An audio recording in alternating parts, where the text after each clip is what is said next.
premise that the Dravidian languages are different from Sanskrit, or they do not have any connection with the Sanskrit, is basically flawed. Oh, it is totally flawed. And I would go further than that. I would suggest that the whole idea of deriving languages from a common source is flawed. We know from the study of American Indian languages and also the Indian languages in northeast part of India that languages come about by coming together of different dialects and languages. They don't branch out from a common source. That's not true. You see, for example, today there is greater uniformity of the spoken language like Kannada or Hindi than there was 40 years ago. That's because of television, radio and all that. So the more primitive a society is, the greater the diversity of languages. So there could not have been any period where there was a single language which spawned many of them. That has never happened. Look at English. After the Norman conquest, the Norman French combined with existing Anglo and Saxon languages and gradually became English. So from this we could probably derive that using linguistics as the single mode of analysis or historical study is also flawed. But it's completely flawed. It is completely flawed. Linguistics has not been altogether successful. You see, there are different branches of linguistics. You have descriptive linguistics, specialized, which was pioneered by Panini, which is effective for the study of a particular type of language. You have computational linguistics, which is useful.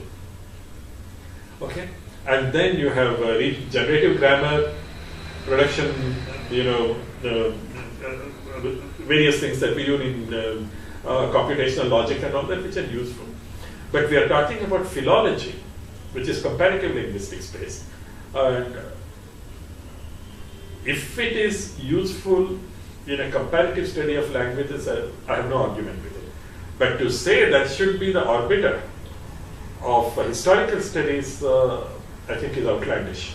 We cannot accept that. Especially when we have so much science available now, which was not there 200 years ago. That brings me actually to the next question, where in your books you have used very modern methods and techniques of approaching the study of ancient history, especially used DNA, or you have used reference material from DNA studies. You have used geological studies, satellite imagery. You have used linguistics to some extent, and climate change, which we discussed a little while back.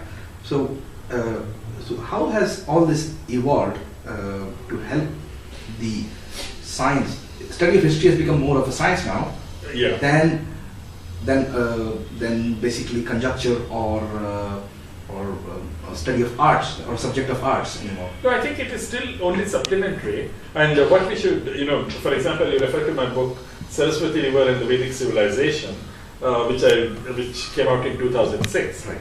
This was essentially a summary of the previous approaches and the beginning of the ecological or natural history.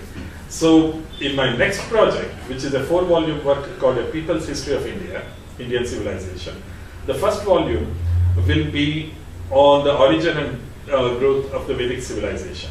And I'm calling it From Natural History to History. That means we look at history as an extension of natural history. So this is the culmination of the old phase where we used archaeology and where we reduced the importance of linguistics, where we gave an archaeological and symbolic interpretation of and unified Vedic and Harappan civilizations. And that culminated in the Saraswati River civilization, which is the Harappan, and the Vedic civilization, which is also a Saraswati civilization. So the next will be to start. It took us to the beginning of the study of the ecology, particularly natural history and genetics. We are going to take that as the starting point to write the history of the Vedic origins. So that, I think, will be the next phase. But I would like to get younger people involved in that. Okay, because obviously they should be trained, and that's what I'm going to do. That's going to be my next project. Frawley essentially highlighted that there is a separation between archaeology and literature. Literature is attributed to the Vedic people, archaeology to another people. They both came from the same place and to totally different people. How is that possible? So that's the paradox. Archaeology, so you have an archaeology which has no literature, and you have a vast literature, the Vedic, which has no archaeology. And at the same time, the people were claiming the Vedic people didn't know how to write, so they were illiterate. We know the Harappan people were literate because they had you can see the script and we have read it. Okay, so you have an illiterate people producing a vast literature and no archaeology. You have a literate people producing a great deal of archaeology but no literature. So that, in a slightly elaborated form, is what we have called what I call Florist paradox. From this, we will go into a topic which probably is two-layered, multi-layered, or rather two-layered. One part is the fact that I know you have been working with the late Professor Natwar Shah in deciphering the Indus seals, and you have had success in doing that, which has hitherto has been a failure for others. Shah deserves most of the credit, I should say.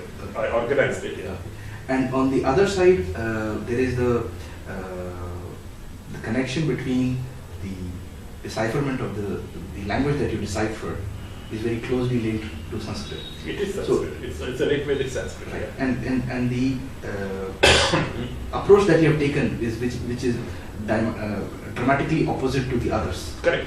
So could you probably answer these two questions? You see, first, of course, you have been reading any script. I'll get to the importance of it not so much later. In reading any script or any inscriptions, you need two things. First, you must know what the language is, and then you must somehow be able to read the writing. Without knowing the language, you cannot read it. Okay, this is particularly the case because in older languages, the vowel systems were not so well developed. For example, without knowing any French, you can read French, you may not be able to understand it.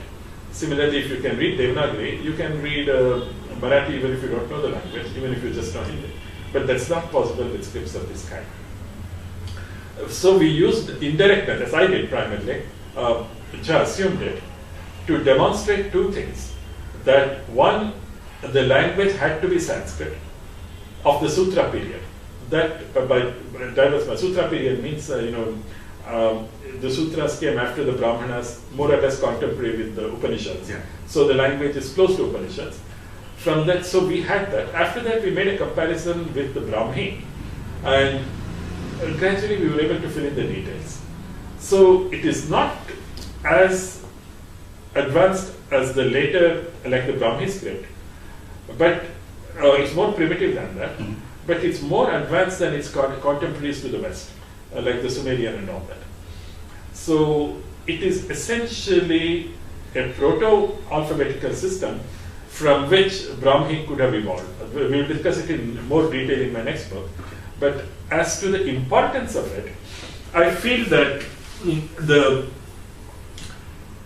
it has not been as important as we thought. It seems that way because a huge amount of speculation had been created. Other people failed more than technical reasons. You see, no matter what says, there are no experts in reading, deciphering scripts because there are not enough of them to get practice. So each one has to be approached on an individual basis. It's a combination of luck and hard work. Jha worked on it for 20 years. I worked on it for about 10 years. So the fact is, most of the writing on the Harappan scripts is about 4, 5, 6 characters long. So it is like looking at postage stamps.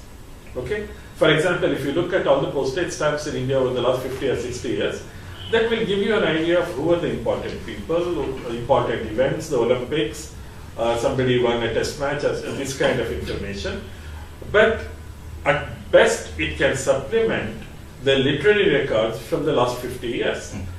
That is the approach we are taking now. My dear friend Dr. Jha is dead now, but his inspiration still remains.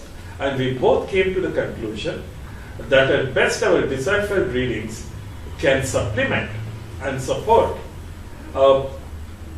the interpretation of the vast body of literature that we already have from the same period. So it relates the literature to the archaeology.